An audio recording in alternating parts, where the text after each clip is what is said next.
देखो सबसे पहले एक नोट लिखो, नोट का हेडिंग लिखना Bayes theorem.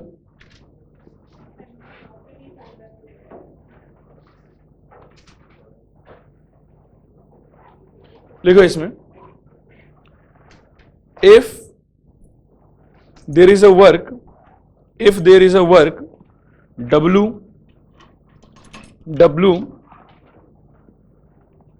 which can be done by several possible ways,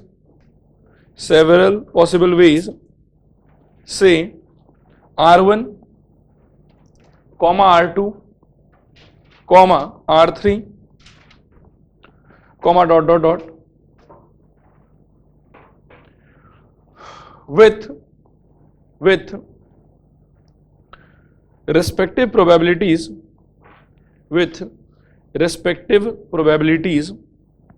of being completed by them as small p1 comma small p2 comma small p3 dot dot dot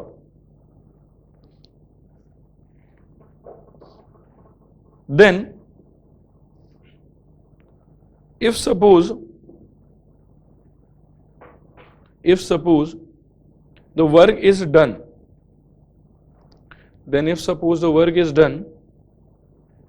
in that case to find the probability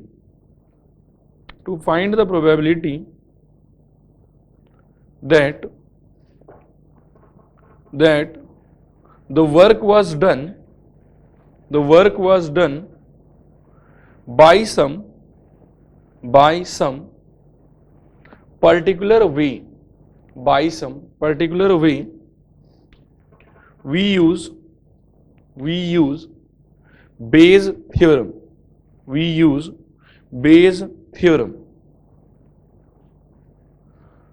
Say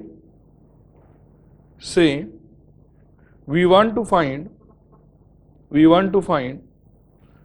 that W was done by R2. W was done by R2. Then Bayes theorem will give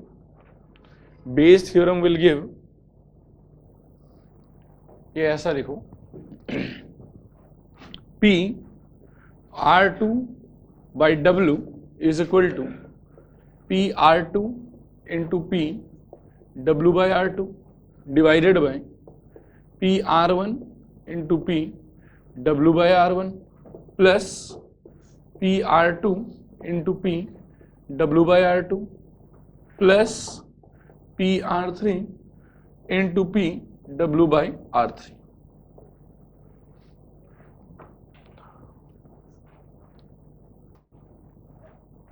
हो गया? नीचे लिखूं, this expression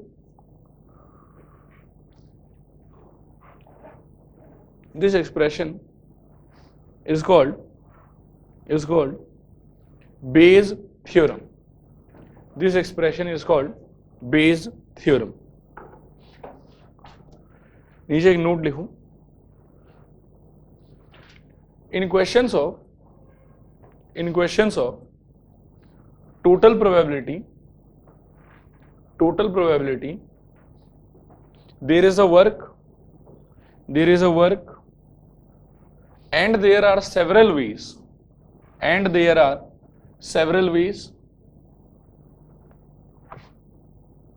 also the work is not completed, but in questions of Bayes theorem,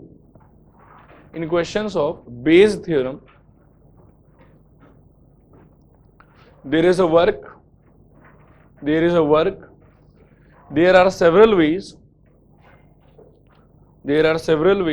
to do it. There are several ways to do it, and the work is complete, and we will be interested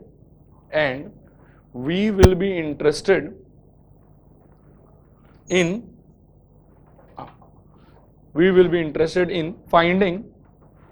finding that the work was done by some particular way. We will be interested in finding that work was done by some particular way. Full stop. चलो अब किताब खोलो.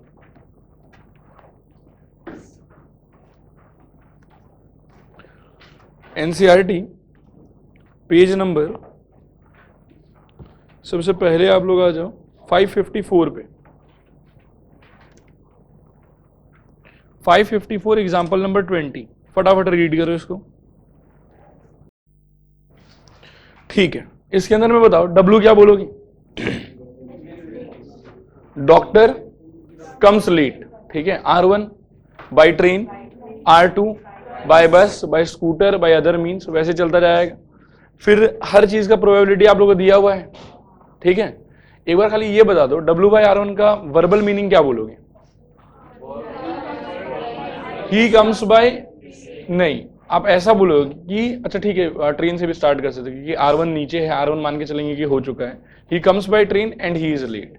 W/R2 का मतलब he comes by bus and he is late. W/R3 मतलब he comes by scooter and he is late, by other means and he is late. ठीक है, आप सोचो अच्छा आप इंटरेस्टेड कौन से रास्ते में हो, ट्रेन वाले रास्ते में, तो आपका जो फॉर्मूला है वो कैसा होना चाहिए. पहले लेफ्ट हैंड साइड बताओ. P of R1 by W is equal to R1 into W/R1 divided by R1 into W/R1 plus R2 into W/R2. चलता जाएगा वो 4 तक. ठीक है, आंसर मैच कर लो. देखो अपने मन से सीधा फिगर मैच करना. देखो फिगर मैच हो रहा है कि नहीं हो रहा. हो गया सबका क्लियर है ये वाला क्वेश्चन. नेक्स्ट आ जाओ page number 551 example number 16. 551 example 16. देखो यहां के हिसाब से W क्या होना चाहिए.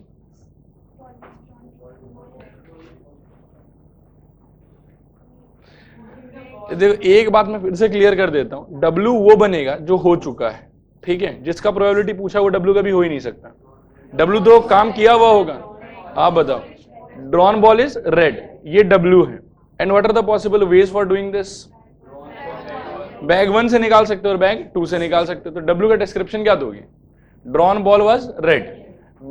R1 का मतलब it was drawn from bag 1. R2 मतलब it was drawn from bag 2. अब ना धीरे धीरे चीजों को सोचना. जो प्रीवियस एग्जांपल आप पढ़े उसमें R1, R2, R3, R4 सबका प्रोबेबिलिटी दिया हुआ था. क्या यहाँ दिया हुआ है, यहाँ छोड़ा हुआ है, तो यहाँ क्या करेंगे, हाफ हाफ हाफ खुद ले लेंगे. अच्छा नेक्स्ट चीज W/R1 का मतलब ball is drawn from bag 1. W/R2 मतलब ball is drawn from bag 2. R1 R2 का प्रोबेबिलिटी दिया नहीं है तो हाफ हाफ हो जाएगा. आंसर सोचो कैसा होना चाहिए. फॉर्मूला बोलना पहले. P of R1 by W is equal to R1 R2 बोला, बैग 2 से पूछ रहे क्या. ठीक है ठीक है, तो R2 by W is equal to P of R2 into P of W/R2 whole thing by R1 into W/R1 plus R2 into W/R2. Answer match कर लो. देखो वैल्यू वगैरह मैच हो रहा है कि नहीं हो रहा.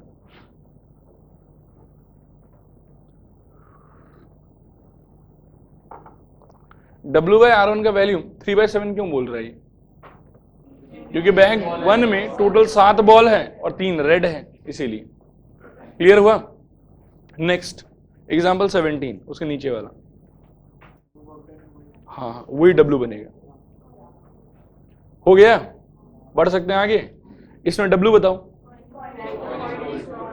Drawn coin is gold. Next R1 from bag 1, R2 from bag 2, and चलो बॉक्स है क्या, ठीक है, R3 मतलब फ्रॉम बॉक्स 3। अच्छा इनडायरेक्टली अगला बोल रहा है कि कौन से बॉक्स से निकलना चाहिए, क्यों 1 से निकलना चाहिए? अगर अगला चाह रहा है कि दोनों गोल्ड आए, वो एक ही पॉसिबिलिटी कि बैग 1 से निकलेगा तभी ये हो सकता है, तो मतलब अगला पूछ रहा है कि बैग 1 से निकला हुआ होगा सिक्का आपका, इसका क्या चांसेस, ठीक है। तो क्या करेंगे बताओ, P of R1 by W is equal to R1 into W by R1 divided by R1 into W by R1 plus R2 into W by R2 plus R3 into W by R3। अच्छा respective values वगैरह बताओ, जैसे R1 R2 R3 का कोई preferential value दिया है, नहीं दिया, तो क्या पकड़ोगे 1/3 1/3 1/3। अच्छा W का मतलब क्या था, निकला हुआ कॉइन गोल्ड हो, तो W by R1 का मतलब गोल्ड कॉइन निकले पहले बैग से, W by R2 का मतलब गोल्ड कॉइन निकले दूसरे बैग से, R3 का मतलब गोल्ड कॉइन निकले तीसरे बैग से। W by R1 का वैल्यू कितना हो जाएगा 2/2 1, क्योंकि दोनों गोल्ड ही है उसमें। W by R2 का वैल्यू 0 क्योंकि गोल्ड है ही नहीं उसमें, एंड W by R3 का वैल्यू हाफ क्योंकि एक गोल्ड है उसमें। समझ में आया? पीछे आंसर मैच कर लो, सीधा आंसर देखना।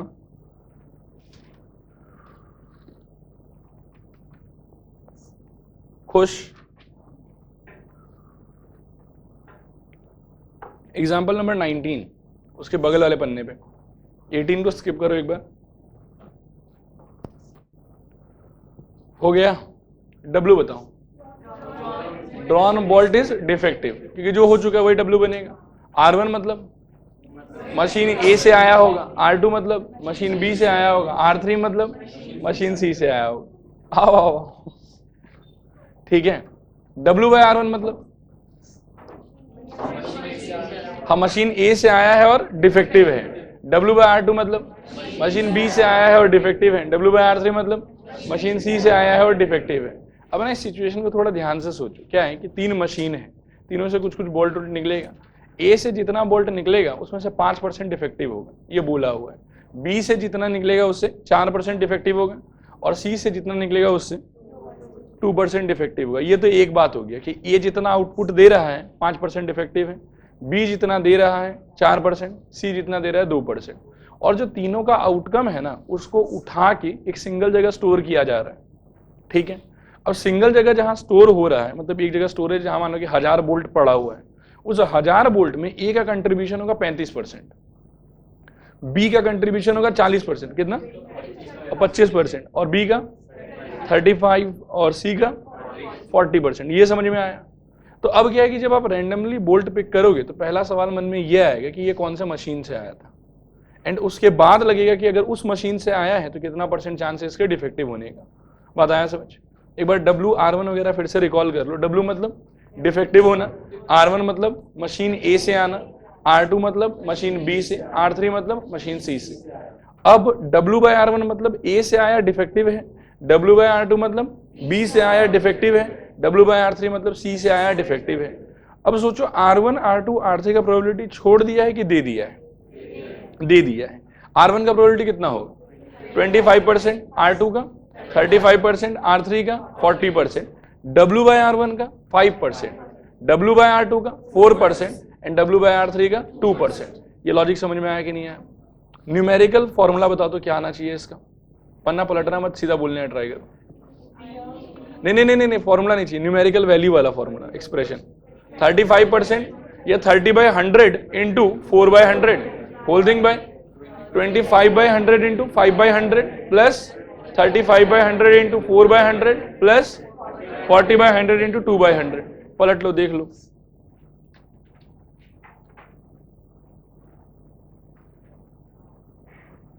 ठीक है, इनके हर क्वेश्चन में खाली इनका ABCD, अपना ABCD थोड़ा अलग होगा। ये लोग मतलब E F ये सब से काम करता है और अपने दिमाग में सेट है कि W मतलब काम और R मतलब रास्ता, बाकी एक्सप्रेशन हमेशा सेम ही आएगा। ठीक है, ये वाला समझ में आ गया? चलो अब एक काम करते हैं, एक्सरसाइज पे आ जाओ, पेज नंबर 556, क्वेश्चन नंबर 2। इन सारे को लिखवा देता हूं। हाँ,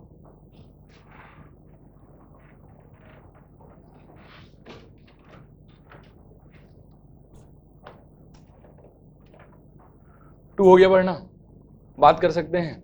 W बताओ क्या होगा? Drawn ball is red. R1 R2 bag 1 bag 2, ठीक है। P of W by R1, red ball आया बैग 1 से, W by R2, red ball आया बैग 2 से। वैल्यूज वगैरह साफ साफ दिया है क्या? बैग चूज करने का वैल्यू तो नहीं दिया है, तो 1/2 हो जाएगा। W बाय R1 का वैल्यू बता सकते हो? 4/8 एंड W बाय R2 का वैल्यू 2/8। समझ में आया? आंसर वाला एक्सप्रेशन कैसा होना चाहिए न्यूमेरिकल वैल्यू के हिसाब से? Half into 4/8 by half into 4/8 plus half into 2/8। आया समझ की नहीं? कर पाओगे इसको? लिखाऊं कि छोड़ दो? बड़ा वाला लिखा दूंगा। नेक्स्ट नंबर 3, एकदम ध्यान से आइडेंटिफाई करो क्या W है क्या R है। क्या है W? A ग्रेड मिला क्योंकि वो हो चुका है, ये W है। R1 डे स्कॉलर था या हॉस्टलर था, कुछ एक पकड़ लो। R1 मतलब हॉस्टलर ही पकड़ लो, एंड R2 मतलब डे स्कॉलर था। W बाय R1 मतलब बताना पहले, नंबर नहीं चाहिए। डे स्कॉलर था, उन्हें हॉस्टलर था और A ग्रेड मिला, और W बाय R2 मतलब डे स्कॉलर था और A ग्रेड मिला। क्या सबका वैल्यू दिया हुआ अच्छे से? कर पाएंगे खुद से हम लोग? चलो बताओ तो। पहले बताओ P R1 क्या होगा? 60%, मतलब 60/100। P R2 40/100। P W by R1 क्या बता रहे हो? 30/100। ये तो सही बताना। हाँ, and W by R2 20/100। Final answer 60/100 into 30/100 divided by 60/100 into 30/100 plus 40/100 into 20/100। इतना मुश्किल है बेस थ्योरम। नेक्स्ट नंबर 4 को ना स्टार मार्क करो, 4 अच्छा क्वेश्चन है। हुआ पढ़ना? बात करें W मतलब answer was given correct. R1 मतलब आता था। R2 मतलब तुक्का मारा, ठीक है। इसको लिख लो, इससे थोड़ा कंफ्यूजन होगा। देखो W is equal to student answered correctly. W is equal to student answered correctly. R1 is equal to student knows the answer. Student knows the answer. R2 is equal to he guesses the answer. He guesses the answer. Full stop. अच्छा, P R1 equal to शायद दिया है अपने को कितना? 3/4। P R2 भी दिया है अपने को 1/4। P W बाय R1, इस पे स्टार लगाओ। इसका वैल्यू खोजो तो दिया है कि नहीं दिया? यही खास बात है। W बाय R1 का अगर आप वैल्यू क्वेश्चन में खोजोगे तो कहीं मिलेगा नहीं, लेकिन ये वेल नोन बात है। W बाय R1 का मीनिंग सोचो, उसने करेक्टली आंसर किया गिवन दैट कि उसको आंसर आता था। अब यदि ऐसा हो रहा है, अगर आता था तो ढंग से आता होगा, फिर प्रोबेबिलिटी कितना होना चाहिए इसका? 1 होना चाहिए। लिखो P W by R1 is equal to 1, ये असम्पशन है मतलब। हाँ, एंड नेक्स्ट लिखना P W बाय R2, इसका वैल्यू ये तो दिया हुआ 1/4। अब बाकी शायद आप लोग सेट कर लेंगे खुद से। चलिए अगला सवाल देखिए। 5 एक बार स्किप कर दीजिए। 6 देखिए, बात करें, ठीक है। W क्या है? हेड आया है। R1 पहले सिक्के से आया होगा, R2 दूसरे सिक्के से आया होगा, R3 तीसरे सिक्के से आया होगा। W बाय R1 पहले सिक्के से हेड आया, W बाय R2 दूसरे सिक्के से हेड आया, एंड W बाय R3 तीसरे सिक्के से हेड आया। पहला सिक्का 2 हेडेड कॉइन है तो उसमें 1 आया, मतलब प्रोबेबिलिटी 1 होगा। दूसरा सिक्का 75% बाइस्ड कॉइन है, तो जब उछालोगे तो हेड आने का प्रोबेबिलिटी 3/4, एंड लास्ट वाले में हेड आने की प्रोबेबिलिटी हाफ। लिखो इसमें, लिखो W equal to head came. W is equal to head came. फिर R1 is equal to head came from first coin. R1 is equal to head came from first coin. R2 is equal to head came from second coin, and R3 is equal to head came from third coin. R3 is equal to head came from third coin. ठीक है, अब नीचे लिखो PR1 is equal to, ये दिया है कि लेना पड़ेगा? नहीं दिया है, कितना ले लोगे? 1/3 1/3 1/3. PR1 is equal to 1/3, PR2 is equal to 1/3 and PR3 is equal to 1/3. नीचे लिखो again PW by R1 is equal to 1, PW by R2 is equal to 3/4, ये 75% जो भी बोलो, and PW by R3 is equal to half. बाकी चीज खुद कर लोगे शायद.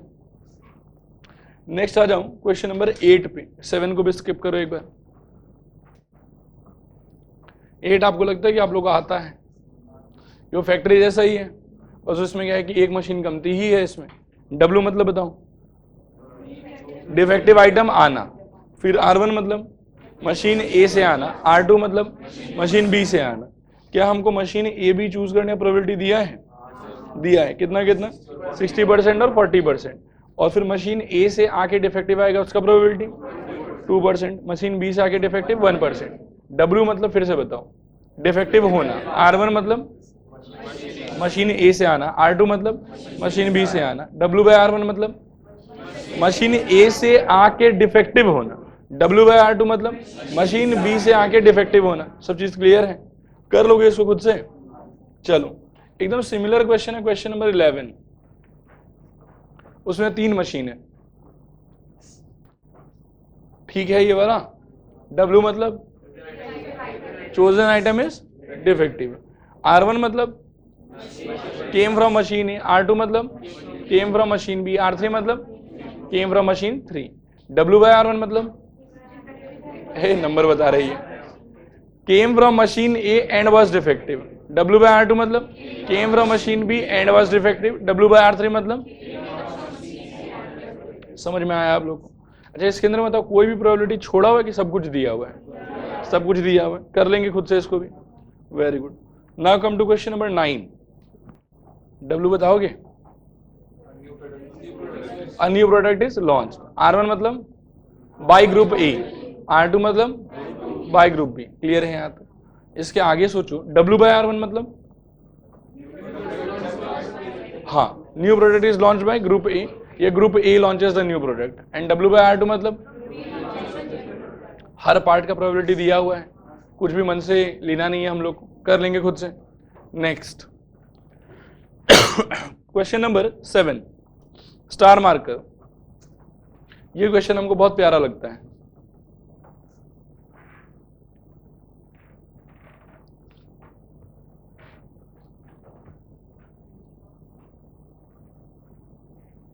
क्वेश्चन इजी है लेकिन बाकी कंपैरिजन में डिफरेंट है. W बताओगे? एक्सीडेंट हो गया. R1 मतलब स्कूटर चला रहा था, R2 मतलब कार चला रहा था, R3 मतलब ट्रक चला रहा था. ठीक है, और एक्सीडेंट तो हो ही गया है. W by R1 मतलब स्कूटर चलाते चलाते एक्सीडेंट हो गया. W by R2 मतलब कार चलाते चलाते accident. And W by R3 मतलब ट्रक चलाते चलाते एक्सीडेंट. अभी ध्यान से सुनो यहाँ पे, यदि मान लो कि स्कूटर, कार और ट्रक वगैरह कोई नंबर वंबर नहीं दिया हुआ रहता तो R1 R2 R3 का प्रोबेबिलिटी हाफ नहीं 1/3 1/3 1/3. लेकिन यहाँ क्या कि स्कूटर का, कार का और ट्रक का कंपोजिशन दिया है आपको, तो इसीलिए जो कार ड्राइवर है उसका प्रोबेबिलिटी कितना होगा? 2000/12,000. जो स्कूटर ड्राइवर है उसका 4000/12,000. एंड ट्रक ड्राइवर का, उल्टा बोल दिया मैंने. अच्छा, फिगर देख नहीं रहा हूं इसीलिए. अच्छा रुको, बताते हैं. पहले वाले का 2000/12,000, 4000/12,000 एंड 6000/12,000. ये आपके R1 R2 R3 का प्रोबेबिलिटी है. एंड बाकी फिर W by R1 ये सब तो ढंग से दिया हुआ है. आया समझ में? इसको लिखा दूं कि याद रहेगा? श्योर. एक बार W बताओ फिर से. Meets an accident. R1 scooter चला रहा था, R2 कार चला रहा था, R3 ट्रक चला रहा था. बाकी W by R1 W by R2 W by R3. Next अब थोड़ा ना भारी क्वेश्चन लेते हैं, ठीक है, ये सब हल्का था। अच्छा, भारी लेने के पहले एक बार मन के संतुष्टि के लिए come to page number 555, 555, example number 21। ये मैंने कल करा दिया था, फिर भी एक बार पढ़ लो। ऐसा ट्रेडिशन है कि सब क्वेश्चन हो जाने के बाद इसको पढ़ना चाहिए एक बार। पढ़ो और कल वाला सोल्यूशन मिला लेना, तो इस बार क्या है कि ज्यादा दिमाग में घुसेगा।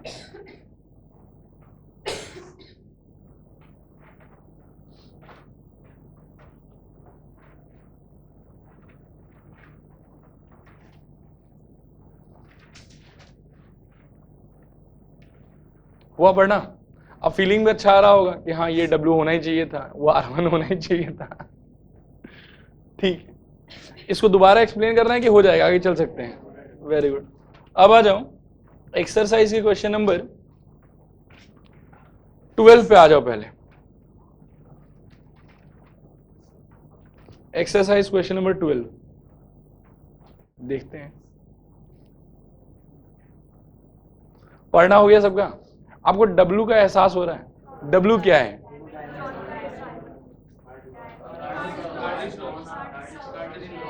कार्ड इज लॉस्ट, ये W है। नहीं, लॉस्ट तो देखो केस बनाएगा, मैं बताता हूं क्या होगा, एकदम ध्यान से सोचना, ठीक है। W मतलब the two drawn cards are diamond after losing a card. एक कार्ड घूमेगा, उसमें कोई डाउट नहीं है। घुमा हुआ कार्ड के बाद में आप दो कार्ड निकालेंगे एंड वो दोनों निकला हुआ कार्ड जो है वो डायमंड का होगा। बात आया समझ? अब ना शुरू में जो एक्सप्लेनेशन मैं दूंगा इससे सोल्यूशन लंबा होता है, लेकिन ये समझ में इजीली आएगा। और बाद में इससे अपन एक छोटे सोल्यूशन पे कूदने का ट्राई करेंगे, ठीक है। ध्यान से समझना। फिर से W सोचो, क्या बोला मैंने आपको? Two drawn cards are diamond after losing one card, ये ठीक है। उसके बाद में देखो, जो कार्ड आपने लूज किया, आपके पास में कितना सूट है लूज करने के लिए? 4 सूट है।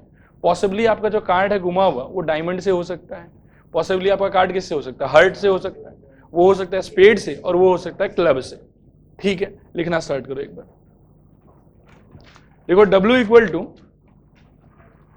The two drawn cards, the two drawn cards are diamond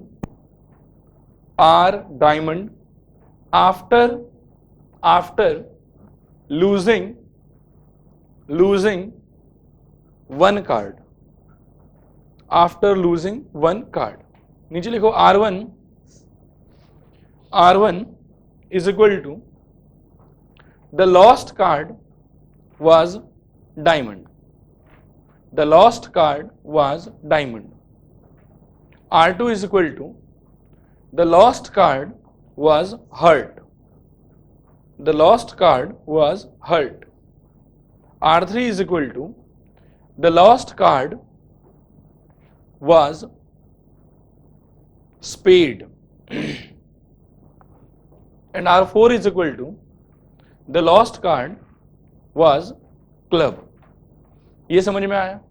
अच्छा, PR1, PR2, PR3, PR4 दिया है कि लेना पड़ेगा? क्या लोगे? वैसे तो 1/4 भी सही है, लेकिन यहाँ पे शुरू में बेहतर रहेगा 13/52 लिखना, ठीक है। कट के वो 1/4 ही है, कोई खास बात नहीं। नीचे लिखो PR1 equal to PR2 is equal to PR3 is equal to PR4 is equal to 13/52 is equal to 13/52। अब सब लोग पेन छोड़ो, बोर्ड पर देखो। PW/R1 PW/R2 is equal to PW/R3 is equal to PW/R4। Actually R2, R3, R4 में जो होने वाला कांड है ना वो सेम ही होगा, खाली चेंज होगा R1। PW/R1 का वर्बल मीनिंग क्या है बताओ? Drawn card is diamond after losing one diamond card, ठीक है। अब अगर एक डायमंड कार्ड आप लूज ही कर देते हो, जब आपके पास में डायमंड कार्ड बचा कितना? 12, और टोटल कार्ड कितना बचा है? 51, क्योंकि एक कार्ड गुम हो गया है, ठीक है। तो यहां पे पहला नेक्स्ट कार्ड डायमंड निकलेगा, प्रोबेबिलिटी होगा 12/51 51 इंटू 11/50। देखो ये समझ में आया कि नहीं? ठीक है ये वाला कि ठीक नहीं है? 11 में 50 कैसे है? देख टोटल डायमंड कार्ड कितना होता है? 13। एक तो गुम हो गया, एक अपन ने फर्स्ट ड्रॉ पे निकाल लिया, तो जो निकाला वो बाहर छूट गया। अब कार्ड कितना बचा? 11। और टोटल कार्ड कितना बचा? बस क्लियर है, आगे बढ़ सकते हैं। लेकिन मान लो कि अगर गुमा हुआ कार्ड डायमंड नहीं था, वो हर्ट था, स्पीड था, क्लब था, उस टाइम पे क्या होगा कि डायमंड कितना बचा हुआ होगा? 13। एंड टोटल कार्ड कितना बचा हुआ होगा? 50 या 51 शुरू में। तो 13/51 एंड नेक्स्ट होगा 12/50। आया समझ? और सब में वही हो रहा होगा। नहीं आया समझ? दोहराएं कि हो जाएगा 100%। लिखो इसको, कौन सा पार्ट? ये वाला, ये ठीक है। इसका ना हमको सब लोग एक बार मिलके फिर से वर्बल डिस्क्रिप्शन बताओ, मीनिंग क्या है इसका? The chosen two cards are diamond after losing one, either heart, spade और club. सपोज करो कि हार्ट लूज करते हो, हार्ट लूज करने पे टोटल कार्ड कितना है आपके पास? 51. And how many diamonds are there? 13. So to get one diamond card, what will be the probability? 13/51. And after drawing one diamond card, next card वापस से डायमंड ही निकलेगा, since one card is already drawn. So now diamond is remaining 12. And the total number of card after losing two cards, one losing and one drawing, कितना card बचेगा? 50. So the next probability is 12/50. और सबको multiply करना है last में। आया समझ? दो कर तो रहे, एक किया एक और किया, और जो लूज किया वो तो अलग है, इसीलिए तो 51 से स्टार्ट किया। नहीं आया समझ? आगे चल सकते हैं। अब सुनो एक चीज और, ये तो हो गया लंबा वाला सोल्यूशन, इसमें फॉर्मूला में बहुत लिखना पड़ेगा। लेकिन दूसरा इस सोल्यूशन को छोटा करने के लिए आप ऐसा कर सकते हो कि आप 4 रास्ता मत बनाओ, 2 ही रास्ता बनाओ। एक्चुअली अपन देख रहे हैं कि इसमें इतना कोई खास इफेक्ट तो पड़ नहीं रहा, तो अपन 2 ही रास्ता बनाए। रास्ता 1 कि lost card is diamond, and रास्ता 2 lost card is not diamond. तो क्या है कि इतना नहीं लिख के बहुत छोटा लिखना पड़ेगा आपको। उस केस में एक होगा W/R1, उसका हालत यही रहेगा। W/R2 में यहां पे सीधा एक ये रहेगा, एंड R2 का जो खुद का प्रोबेबिलिटी है वो आपके लिए हो जाएगा 39/52। बात आ रहा है समझ? एक बार ना इमेजिनेशन करो, अगर मैं इससे आंसर लिखूं तो आंसर कैसा होगा देखने में। 13/52 into 12/51 into 11/50 whole thing by 13/52 into this plus 13/52 into this plus 13/52 into this plus 13/52 into this. ऐसा 3 बार होगा ये वाला। तीनों को कंबाइन करोगे तो ये पार्ट तो कॉमन ही है सब। 13/52 13/52 13/52 जुड़ के कितना हो जाएगा? 39/52। तो 4 केस न बना के 2 ही केस में सल्टा सकते हैं इसको। बताया समझ? एक बार इसको लिख लो, ऑल्टरनेट डाल के वो भी लिखा देता हूं। लिखो नाउ। अच्छा लेफ्ट में क्या लिखोगे? PR1/W, very good. PR1/W is equal to PR1 into PW/R1 divided by PR1 into PW/R1 plus PR2 into PW/R2 plus PR3 into PW/R3 plus PR4 into PW/R4। ठीक है, वैल्यू बिठा दो। 13/52 into 12/51 into 11/50 by 13/52 into 12/51 into 11/50 plus 13/52 into 13/51 into 12/50। वैसा 3 बार लिखो। Denominator में total 4 चीज होना चाहिए added.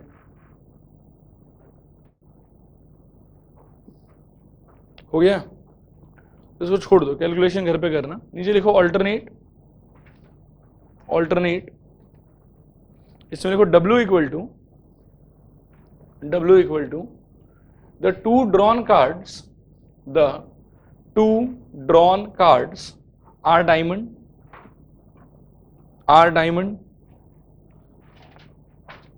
after losing one card.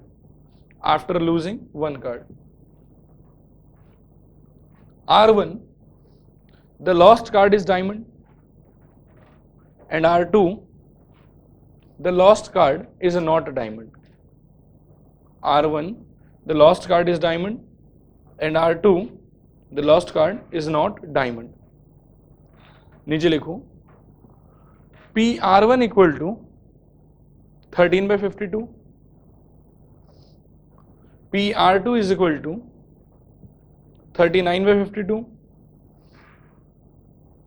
6 बार मेरी तरफ देखो, W/R1 का मतलब डायमंड घुमा और उसके बाद 2 डायमंड निकला, एंड W/R2 मतलब डायमंड नहीं घुमा फिर भी 2 डायमंड निकला.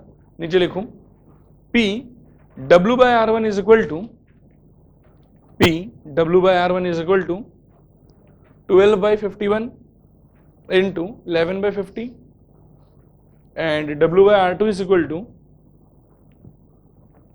13/51 into 12/50.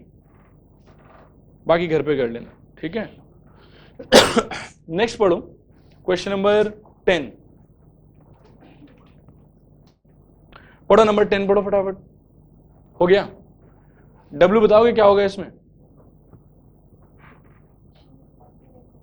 Exactly 1 head. लिखो, लिखते भी जाओ. W is equal to she obtained exactly 1 head. W is equal to she obtained exactly 1 head. अच्छा, R1 is equal to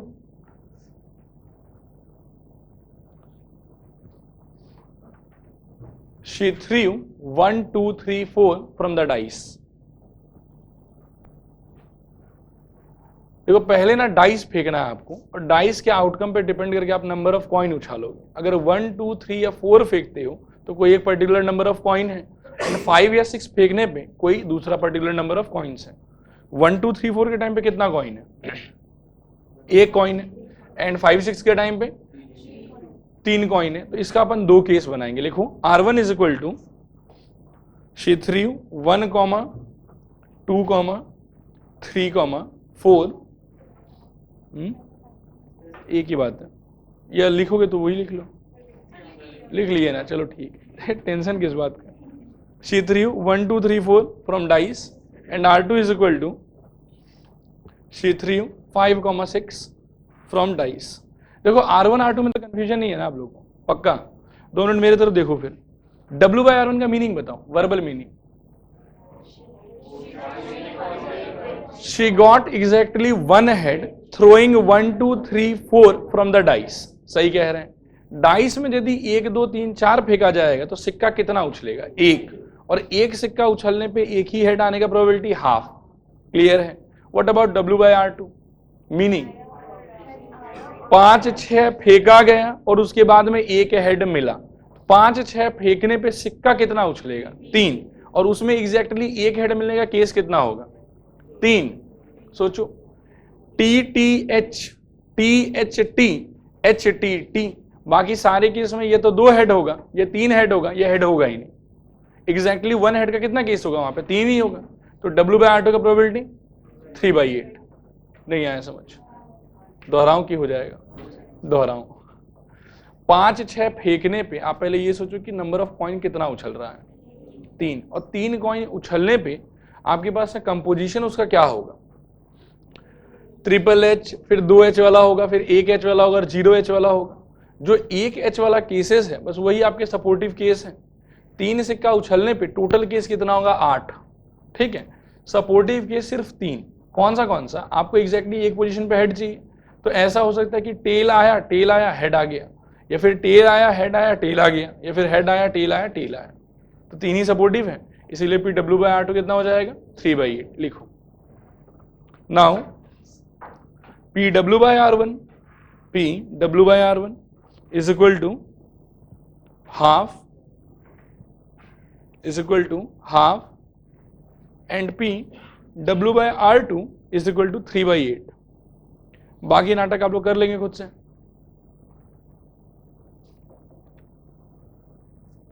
अभी इसके बाद में थोड़ा आगे चलो, पेज नंबर 578,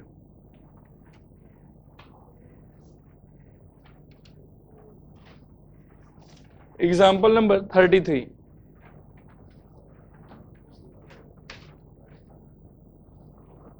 एग्जाम्पल 33 देखो, बेकार एग्जाम्पल है, बस पढ़ लो। 4 बैग है तो रास्ता 1, रास्ता 2, रास्ता 3 क्या, रास्ता 3 और रास्ता 4 क्या होगा? Bag 1, bag 2, bag 3, bag 4।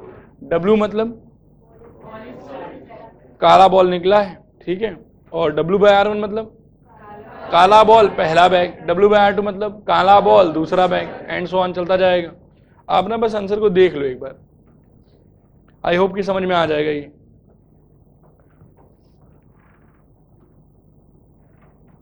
First bag का देखो, ब्लैक बॉल निकलने का probability 3 divided by total ball जो कि 18 है शायद। फिर सेम दूसरे में भी,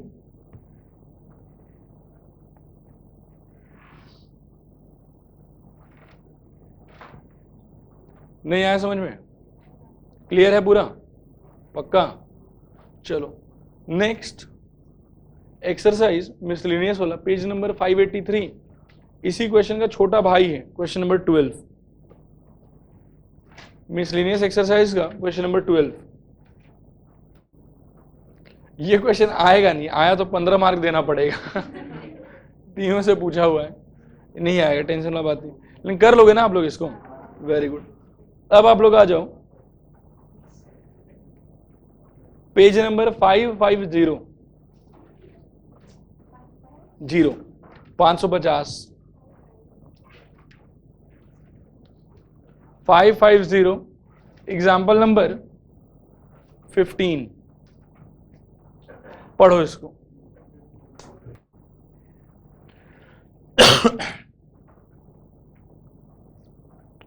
इसको पढ़ के पहला क्वेश्चन ये सोचना है कि बेस थ्योरम की टोटल प्रोबेबिलिटी, कंस्ट्रक्शन जॉब था होने वाला, वो हुआ ही नहीं है अभी तक, मतलब इस क्वेश्चन में कुछ हुआ ही नहीं है, सब काम लटका हुआ ही है, तो पक्का किसका सवाल है? टोटल प्रोबेबिलिटी का। इसमें W क्या होगा? Construction job will finish on time. R1 क्या होगा? स्ट्राइक हो जाएगा। R2 मतलब स्ट्राइक नहीं होगा, ठीक है। अब आप सोचो हर चीज का प्रोबेबिलिटी दिया है कि नहीं दिया है। पहले R1 का प्रोबेबिलिटी बताओ कितना होगा? 0.65। अच्छा, स्ट्राइक होने का प्रोबेबिलिटी अगर 0.65 तो स्ट्राइक नहीं होने का प्रोबेबिलिटी 0.35, 1 माइनस 0.65। फिर W/R1 का मीनिंग स्ट्राइक हुआ फिर भी काम टाइम से हो गया, एंड R2 का मीनिंग स्ट्राइक नहीं हुआ और काम टाइम से हो गया। W/R1 एंड W/R2 का देखो वैल्यू दिया है कि नहीं दिया? 0.32 एंड 0.80। क्लियर है? फाइनल आंसर कैसा होना चाहिए? 0.65 इंटू 0.32 प्लस 0.35 इंटू 0.80।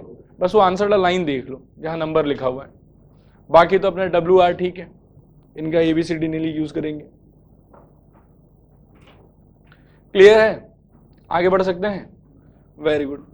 अब नेक्स्ट है एक बहुत ही heavy question, page number 552, example number 18।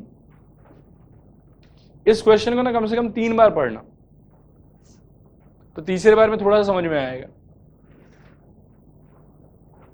पढ़ पढ़ पढ़। ये महाभारत से लिया और सीधा क्वेश्चन है, इसीलिए साइज इसका इतना बड़ा है।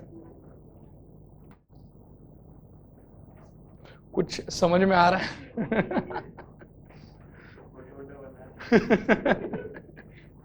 नहीं, मिनिमम 3 बार पढ़ो तो थोड़ा आएगा समझ में, फिर मैं समझाऊंगा तो आ जाएगा। हुआ पढ़ना? कुछ आया समझ में? थोड़ा बहुत। अच्छा एक बात बताओ, इसमें W क्या लोगे, बस वो बता दो।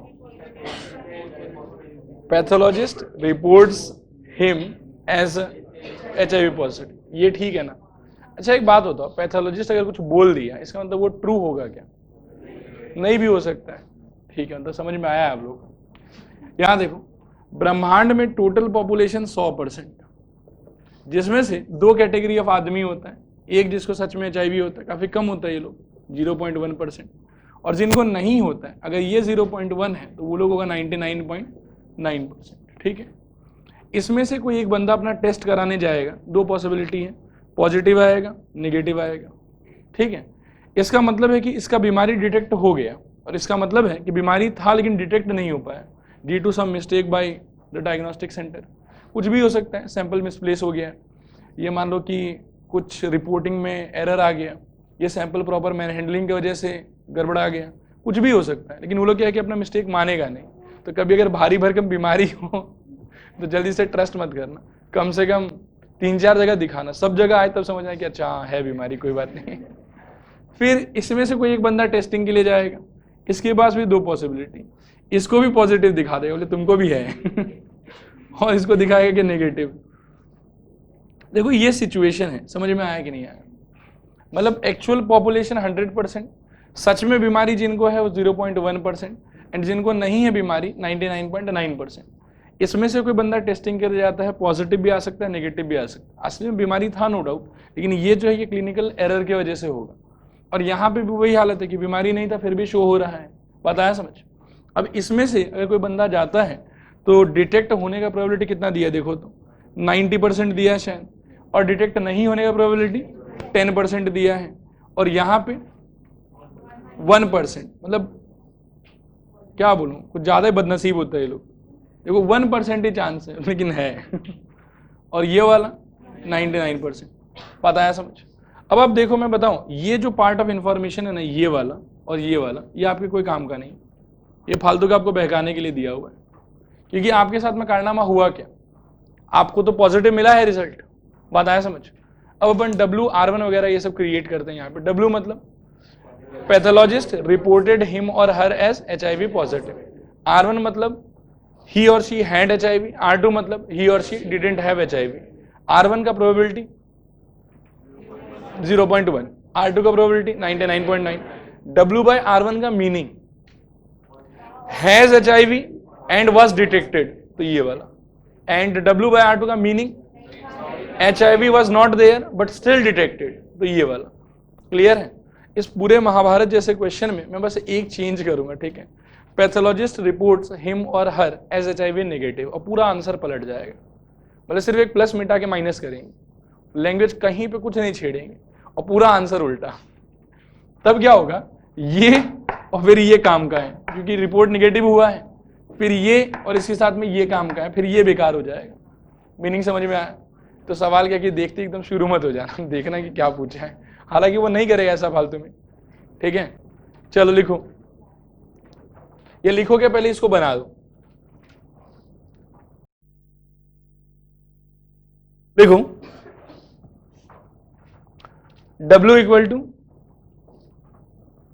he or she was reported HIV positive. W equal to he or she was reported HIV positive. R1 equal to he or she actually had HIV. R1 is equal to he or she actually had HIV, and R2 is equal to he or she did not have HIV. R2 is equal to he or she did not have HIV. नीचे लिखूं,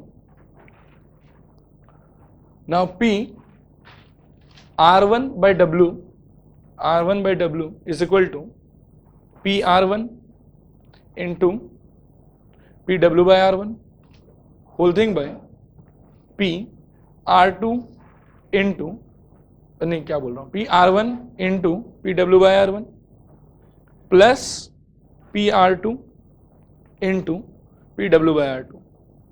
This is equal to 0.1 by 100 into 90 by 100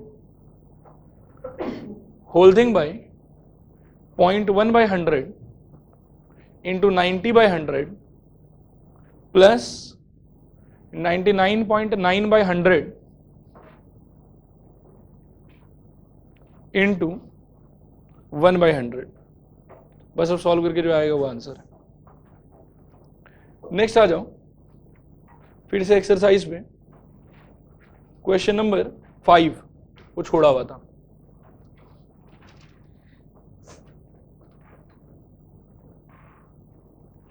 five ने एकदम तेजी से पढ़ो और खुद से करने का ट्राई करो। तो बस ये चार्ट बनाने का ट्राई करो, फिर बाकी चीज हो जाएगा।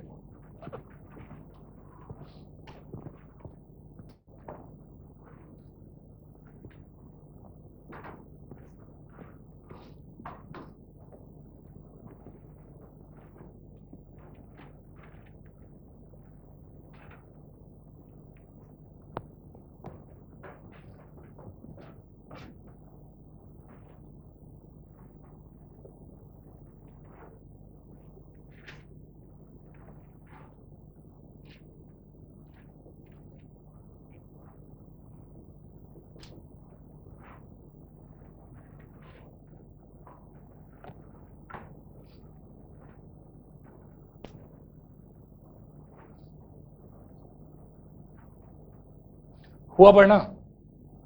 देखो यहाँ बोर्ड की तरफ देखो, इस बार भी 100% पॉपुलेशन, इतना आदमी असली में इन्फेक्टेड, इतना आदमी नॉट इन्फेक्टेड। जो इन्फेक्टेड है टेस्ट कराने जाएगा, पॉजिटिव रिजल्ट या नेगेटिव रिजल्ट। पिछले बार बहकाने के लिए ये वाला वैल्यू भी दे दिया था, लेकिन इस बार सिर्फ यही वैल्यू दिया, ये वैल्यू दिया ही नहीं। बताएं समझ? एंड सिमिलरली यहाँ पे भी सिर्फ ये वैल्यू दिया और ये वैल्यू नहीं दिया है। क्लियर है पूरा? चलिए इसको बना लीजिए और ये लिखा हूँ कि इसको छोड़ दो। इसका आप लोग बता दो हमको। डब्ल्यू मतलब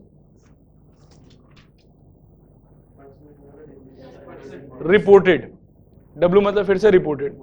इसमें रिपोर्ट हुआ कि नहीं हुआ? हाँ, टेस्ट रिजल्ट इज पॉजिटिव, एक ही बात है, रिजल्ट वाज पॉजिटिव। ये टेस्ट रिजल्ट शोज पॉजिटिव, ऐसा लिखना। R1 मतलब actually had the disease, R2 मतलब did not have the disease. फिर W/R1 का वैल्यू हो जाएगा ये, W/R2 का ये, बाकी तो आप लोग को आता ही। ठीक है, नेक्स्ट आ जाओ क्वेश्चन नंबर 1 ऑफ 13.3। पढ़ो ध्यान से, हाँ, और कम से कम 2 बार पढ़ना।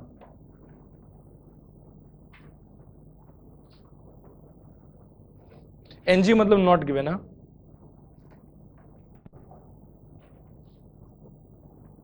हुआ पढ़ना?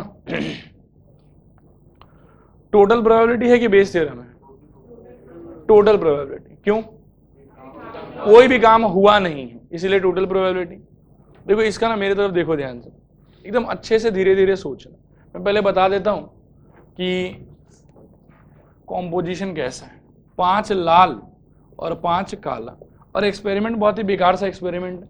आपको हाथ घुसाना है, एक बॉल निकालना है, रंग देखना है उसका, और फिर से बॉल डाल दो, कुछ करना नहीं है। और जैसा रंग दिखा वैसा 2 बॉल और डालो, और फिर एक बॉल और निकालो, और जो सेकंड निकला हुआ बॉल है वो क्या होना चाहिए? वो रेड होना चाहिए।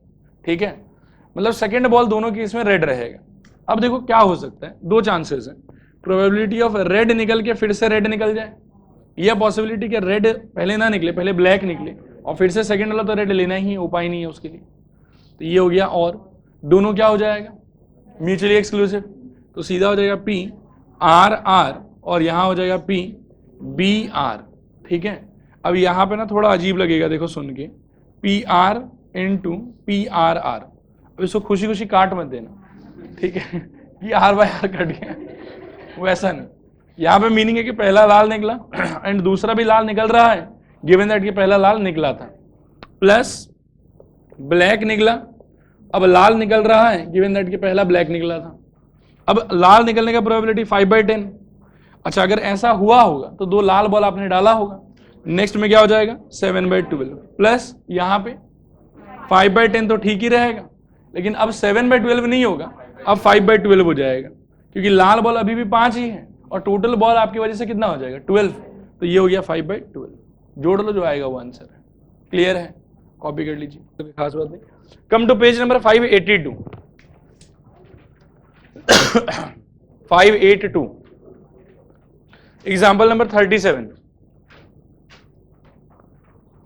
आराम से पढ़ो, 2 बार पढ़ना कम से कम। क्या?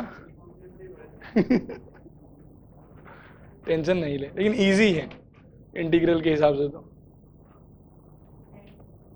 ये आलसी लोग वाला चैप्टर है, मतलब इसमें लिखना बहुत कम होता है, दिमाग का ही खेल है पूरा।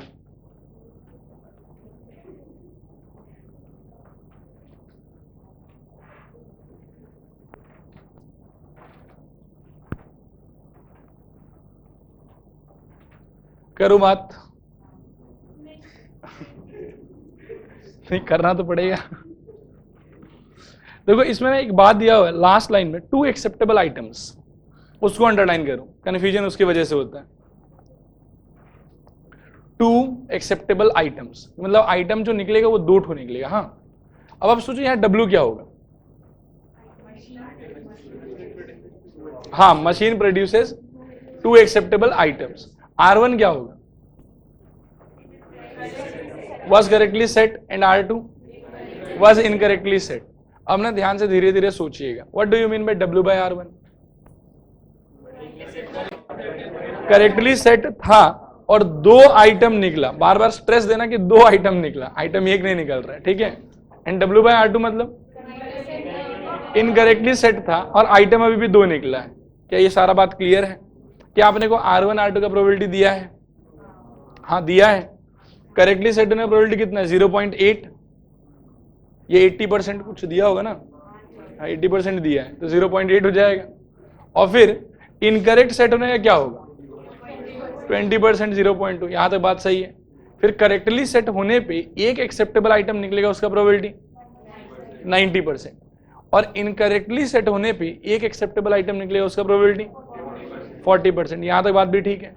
अब ना सोचो आंसर क्या होगा, 80% इंटू 90% इंटू 90%। अब बच्चा पूछता सर 2 बार 90% क्यों? एक्सेप्टेबल आइटम 2 है इसीलिए। बात आया समझ? डिवाइडेड बाय क्या होगा, 80% into 90% into 90% plus 20% into 40% into 40%। ठीक है, आंसर का एक्सप्रेशन मैच कर लो, देखो समझ में आ रहा है कि नहीं। क्लियर है? आ गया समझ में 100%? ठीक है, एक काम करो, कल वाला जो शीट था ना वो निकाल लो, इसमें से 90% हो ही गया अपना, लाइन से टिक मार लो, थोड़ा अच्छा लगेगा मन को। नंबर 1 2 में तो कल ही टिक मार लिए होगे, टोटल प्रोबेबिलिटी वाले में। हाँ, बेस थ्योरम वाले में टिक मारो, 1 में टिक मत मारना। 2 को एक बार पढ़ लो तो, इन्हें 2 भी नहीं हुआ, 2 भी नहीं हुआ, 2 रहने दो। There are 2 bags first bag, 3 भी छोड़ दो, अरे है ना, 3 भी नहीं हुआ है। 4 देखो तो, 4 हो गया ना, बस 4 से अच्छा टाइम शुरू हो गया, 4 टिक मारो। 5 भी टिक मारो, 6 भी टिक मारो, 7 भी टिक मारो, 8 भी टिक मारो, 9 भी टिक मारो, 10 भी टिक मारो, 11 टिक मत मारना। 11 और 12 दोनों ही बाकी है, ठीक है। अभी ना धीरे धीरे 1 पे ही आ जाते हैं, सिस्टमेटिकली इसको करेंगे, ये इतना हो जाएगा, फिर बेस थ्योरम खत्म। 1 पढ़ो, 1 टोटल प्रोबेबिलिटी है कि बेस थ्योरम है? टोटल है, जबरदस्ती बेस में घुसाया हुआ है। सोचो काम क्या है जो हो गया, बताओ। कुछ भी हुआ ही नहीं है, लिखो।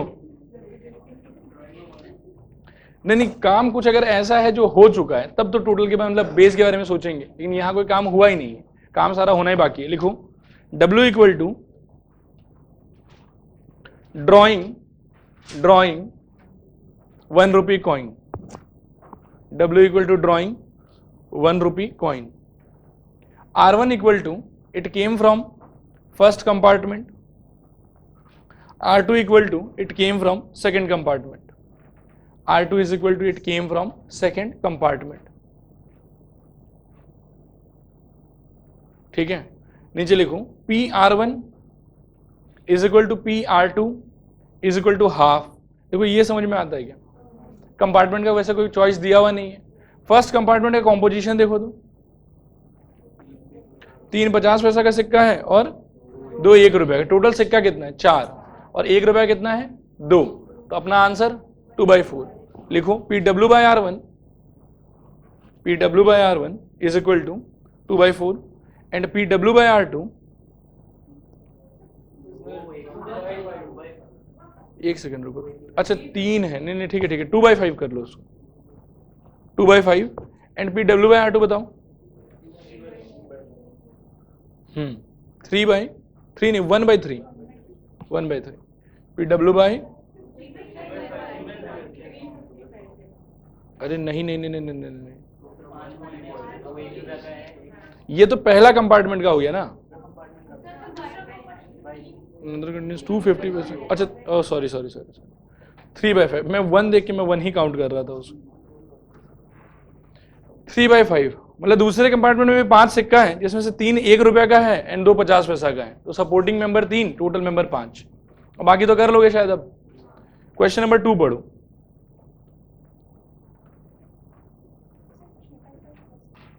सिक्का कितना है बता? 5, 1 रुपया कितना है? हाँ मैं भी वही एक देख के बहक गया था, एक्चुअल 3 है।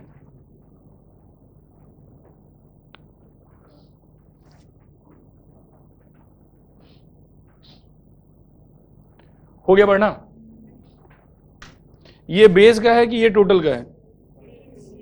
ये एकदम प्योरली बेस का है। देखो यहां बोर्ड पर देखो कितना बैग है इसमें? पहला बैग, दूसरा बैग। पहले बैग का कॉम्पोजिशन, सेकेंड बैग का 6 व्हाइट 7 ब्लैक। अच्छा बोल रहा है कि एक बॉल उठा के ट्रांसफर करो यहां से यहाँ। अब ट्रांसफर करने में 2 रास्ता है, हो सकता है कि व्हाइट बॉल ट्रांसफर हुआ होगा, और या फिर हो सकता है कि ब्लैक बॉल ट्रांसफर हुआ होगा। ये रास्ता हो गया आपका। और ट्रांसफर चाहे कुछ भी हो, यहां से जो बॉल निकलेगा वो तो शायद व्हाइट ही है। समझ में आ रहा है? बात कर सकते हैं आगे। तो W क्या बोलोगे यहां पे?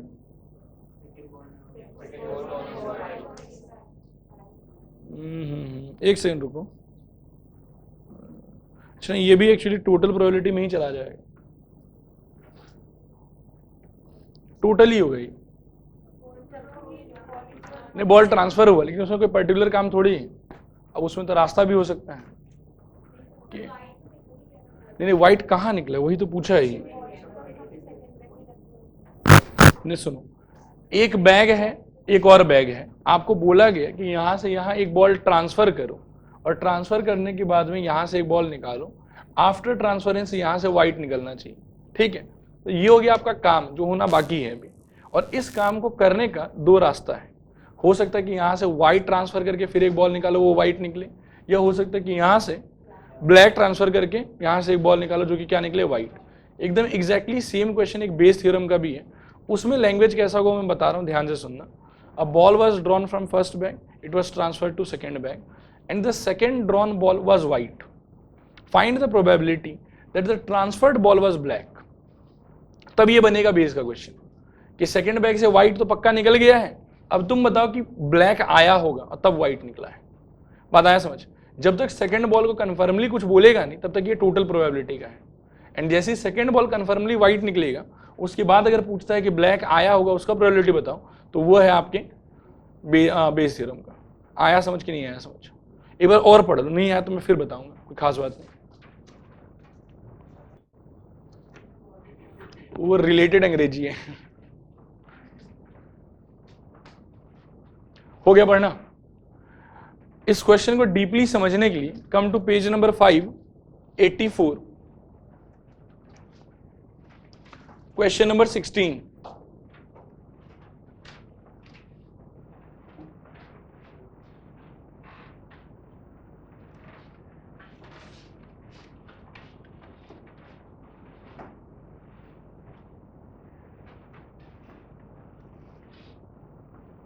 ठीक है, अब समझ में आया डिफरेंस क्या होगा? कराएं इसको, लिखो W इज इक्वल टू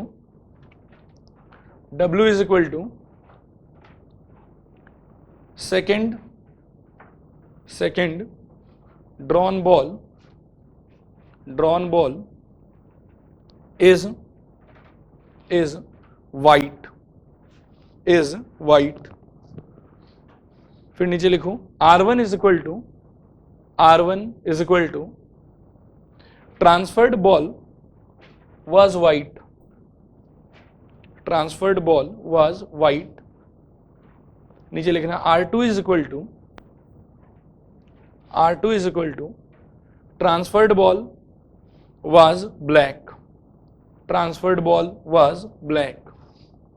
नीचे लिखो now P W total probability निकाल रहे हैं is equal to P R1 into P W by R1 plus P R2 into P W by R2 into P W by R2. This is equal to लिखना। अच्छा यहां board की तरफ देखो, R1 का मीनिंग क्या है? ट्रांसफर्ड बॉल व्हाइट होना चाहिए। ट्रांसफर्ड बॉल व्हाइट मतलब फर्स्ट बैग से व्हाइट बॉल क्या हो जाएगा? 4/9 लिखो। This is equal to 4/9 into, अब 2 मिनट फिर बोर्ड पर देखो, अगर व्हाइट बॉल एक ट्रांसफर करते हो तो इसका कॉम्पोजिशन क्या होगा? 13 और एक 14, टोटल बॉल 14 और व्हाइट बॉल 7, इसलिए 7/14 लिखो इनटू, नहीं एक बॉल आया ना व्हाइट ट्रांसफर किए जब, तो 7/14 प्लस, अब R2 का प्रोबेबिलिटी सोचो 5/9 लिखो प्लस 5/9 इनटू, अब सोचो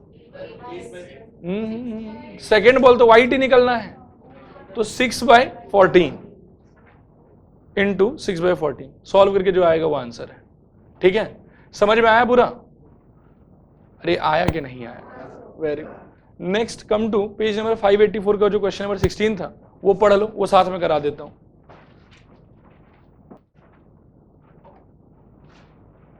हुआ पढ़ना? इसमें W क्या बोलोगे?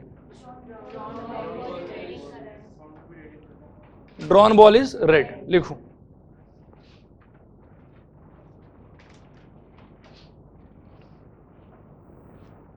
The ball drawn from bag 2 is red. W is equal to the ball drawn from bag 2 is red, full stop. नीचे लिखना R1 में लिखो transferred ball is red, and R2 में लिखना transferred ball is black. R1 का मतलब transferred ball is red and R2 मतलब transferred ball is black. अब नीचे लिखो PR1 इक्वल टू, एक बार कॉम्पोजिशन बताओ तो क्या क्या दिया हो फर्स्ट बैग का?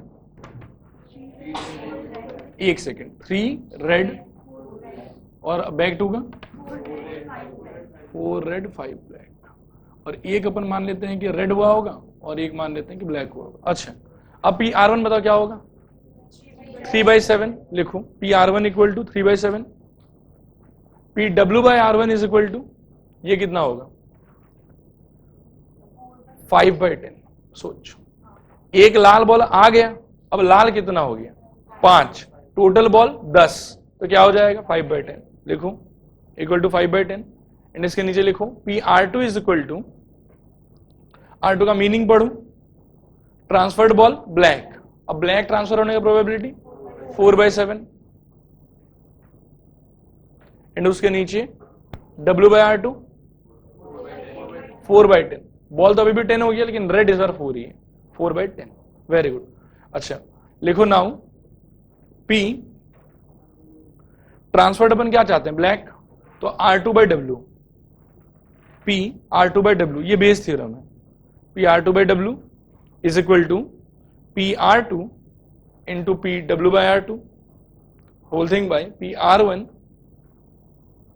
into P W by R1 plus P R2 into P W by R2। Value बिठा के कैलकुलेट भी करो तो देखो कितना आ रहा है।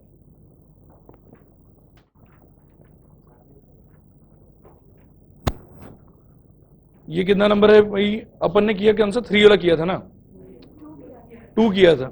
ठीक है 3 पढ़ो। टोटल की बेस टोटल है वो तो श्योर है, लेकिन केसेस बहुत गंदा बनेगा, और एक केसेस अपन बनाएंगे लेकिन अपन दिमाग लगाएंगे, अपन 3 में सल्टाएंगे इसको और कॉम्बिनेशन यूज करेंगे, उसे इजी पड़ेगा। ठीक है आप लोग ना सबसे पहले बैग बनाओ, ये इस क्वेश्चन में अच्छे से बैग बना लो। फर्स्ट का कॉम्पोजिशन है 5 व्हाइट और 3 ब्लैक, सेकंड का कॉम्पोजिशन है 3 वाइट 5 ब्लैक।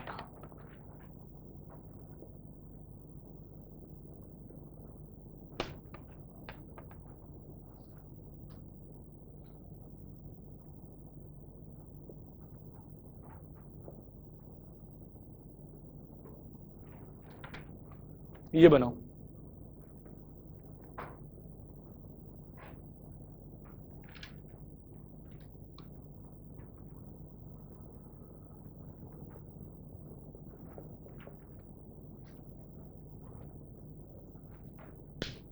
देखो यही केसेस होगा ना। आगे बात करें, लिखूं W is equal to the ball drawn from second bag are 1 white and 1 black. R1 is equal to transferred balls are both white.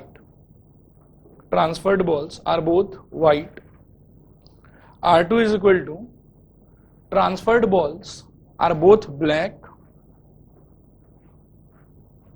R3 is equal to the transferred balls are 1 white and 1 black.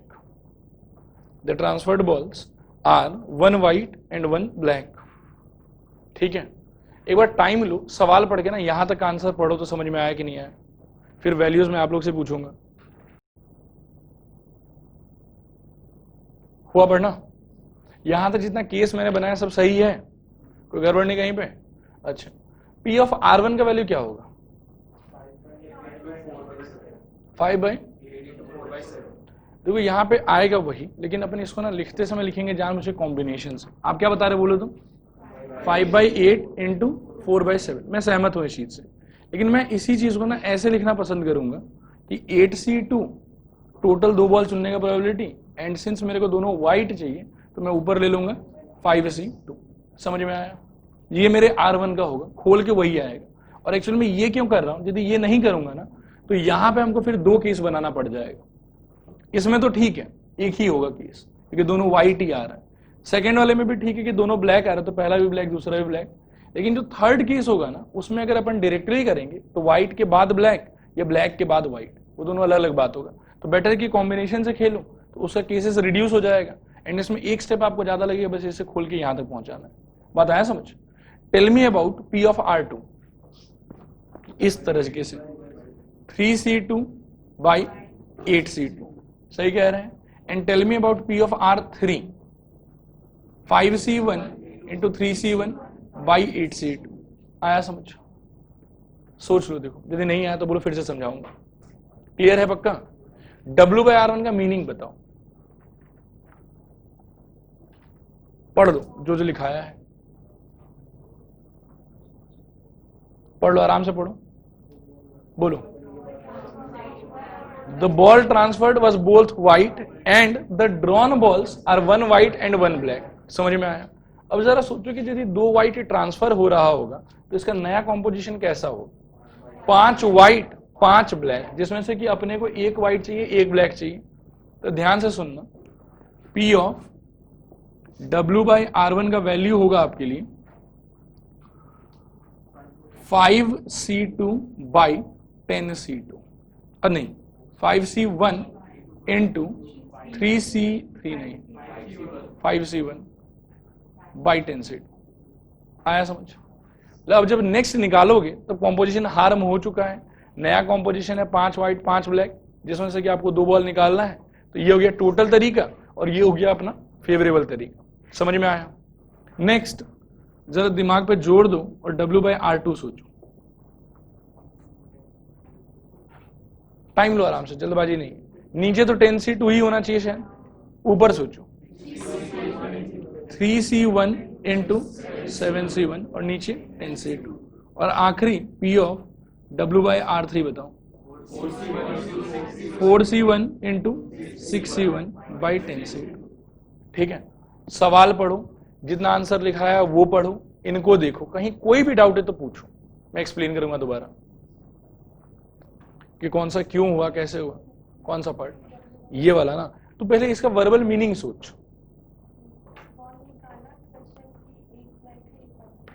और जो transfer हुआ था वो दोनों white था। जब 2 ball transfer हो जाएगा व्हाइट यहाँ पे, तब इसका नया कॉम्पोजिशन सोच। 3 2 5 व्हाइट और टोटल 10 ब्लैक, और 10 बॉल जिसमें से कि 5 व्हाइट और 5 ब्लैक है। तेरे को क्या चाहिए? एक व्हाइट चाहिए और एक ब्लैक चाहिए। तो एक व्हाइट ले लिया क्योंकि अब 5 व्हाइट था, और एक ब्लैक ले लिया क्योंकि अब 5 ब्लैक था। और ये तो हो गया फेवरेबल तरीका। टोटल तरीका 10 बॉल में से 2 बॉल चुनने का, 10C2। सेम नाटक यहाँ, सेम नाटक यहाँ। ठीक है, क्लियर है 100%? लिखवाएं अब, लिखो। PR1 इज इक्वल टू लिखना 5C2 by 8C2। PR2 is equal to लिखना 3C2 by 8C2। And PR3 is equal to लिखना 5C1 into 3C1 by 8C2। ठीक है, फिर PW बाई R1 ये वाला, PW बाई R2 ये वाला, PW बाई R3 ये वाला।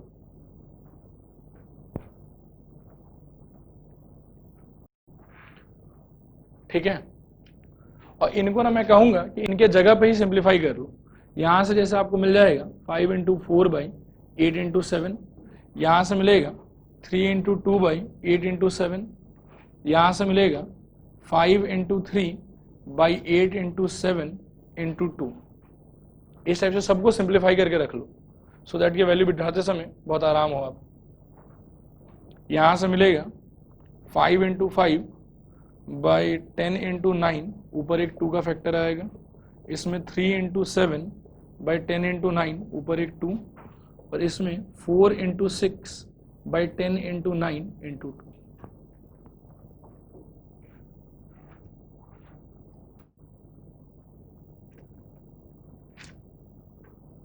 हो गया सबका? इसको ना कैलकुलेट करना घर पे, ठीक है? इसका आंसर इसमें भी किया हुआ नहीं। ठीक है, चलो आज के लिए रहने दो। नेक्स्ट क्वेश्चन बताना, मतलब ज्यादा टॉर्चर हो जाएगा आप लोग के लिए।